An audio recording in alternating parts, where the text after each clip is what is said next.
Some of the believers claim that they have the ability to call forth the deceased spirit of someone who lived many years before.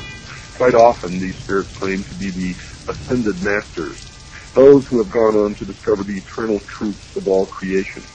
One such believer who claimed to be in touch with a master was Alice Bailey, previously mentioned.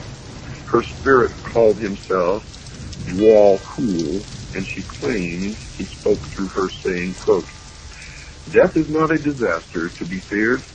The work of the destroyer is not really cruel or undesirable.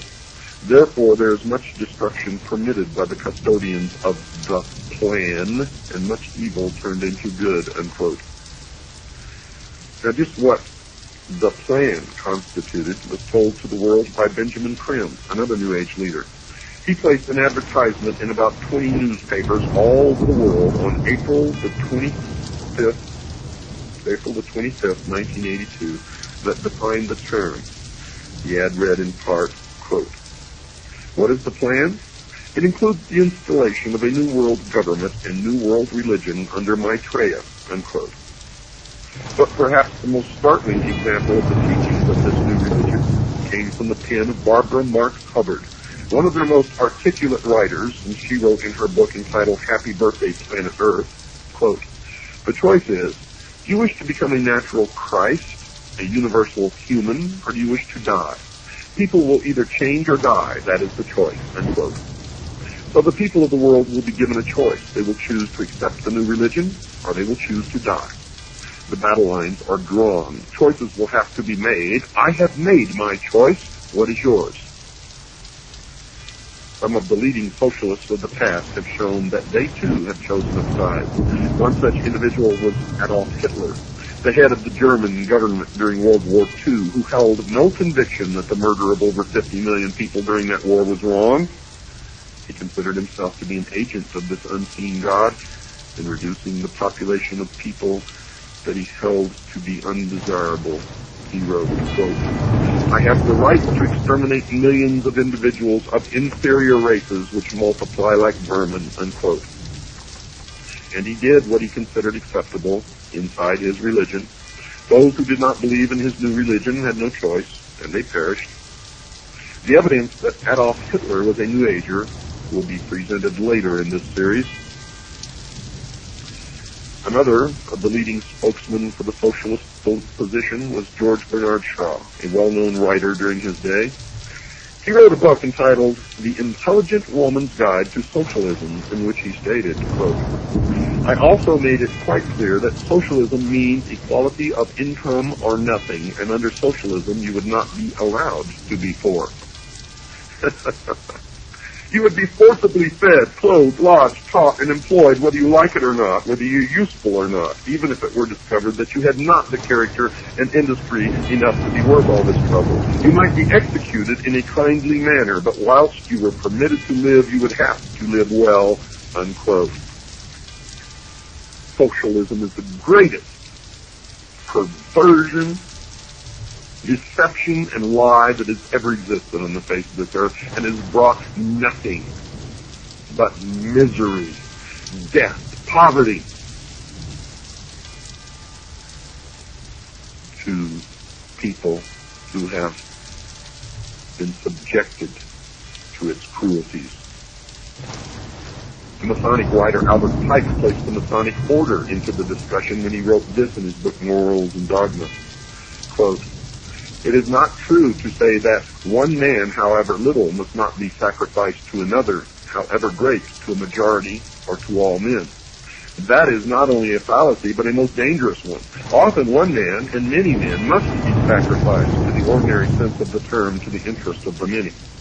The interest and even the life of one man must often be sacrificed to the interest and welfare of his country," unquote.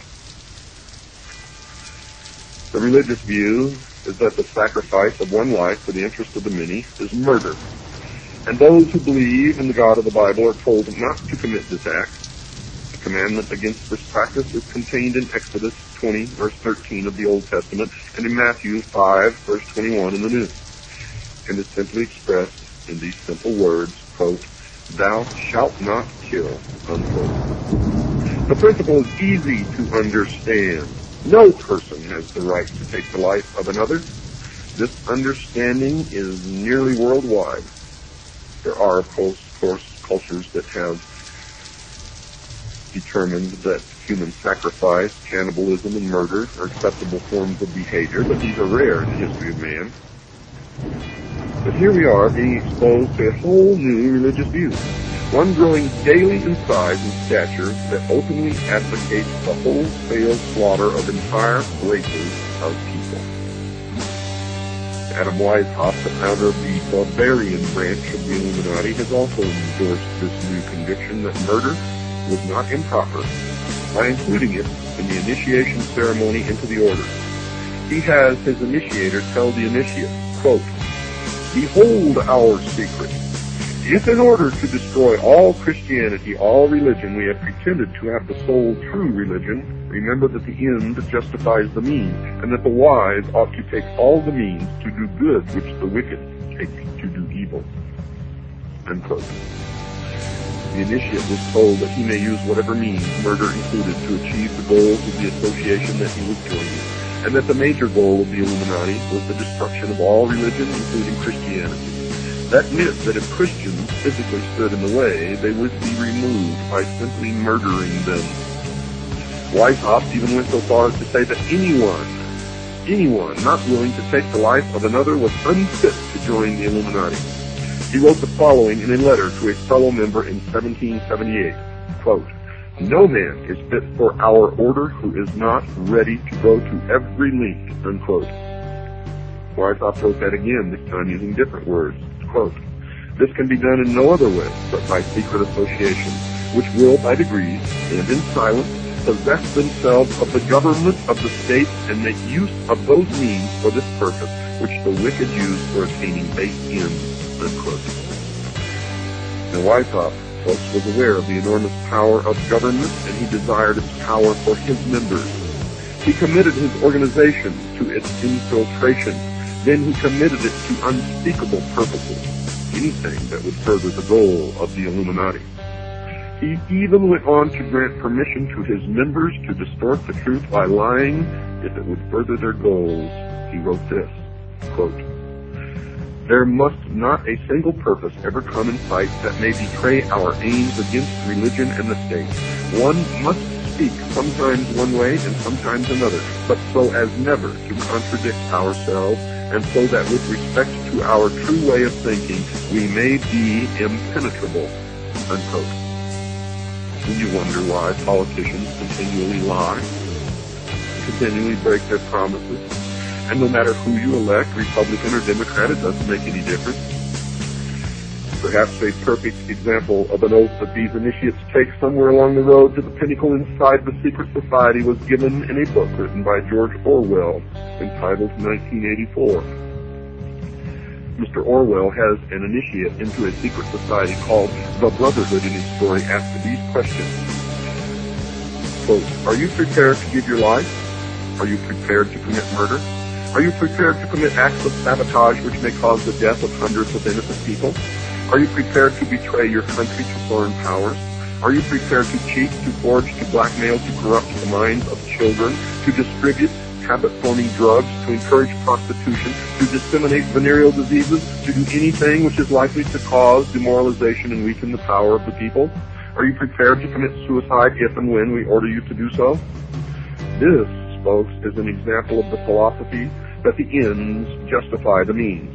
The initiate should do as he was required as long as the act benefited the brotherhood. There is no morality under such an oath.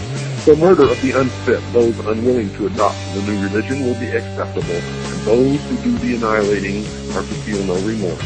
In the view of the New Age religion, the murderers have served mankind well.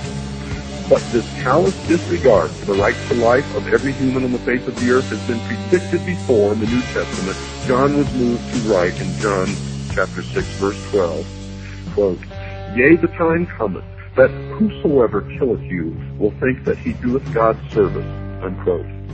The New World Order, ladies and gentlemen, will sail in on a sea of blood.